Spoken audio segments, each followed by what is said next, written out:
আসসালামু আলাইকুম। একজন তাজা তরুণ রংপুরে আমাকে বলল, ফুটফুটে একটা ছেলে, স্যার আমি সারা জীবন ক্রিকেট খেলতে চেয়েছিলাম, ক্রিকেটার হব। এখন দেখেন আমার পাটা কেটে ফেলেছে। ওই পা রাখার উপায় ছিল না।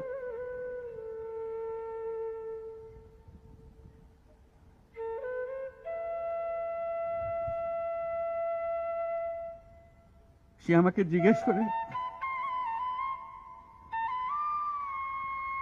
স্যার আমি ক্রিকেট খেলবো কি করে?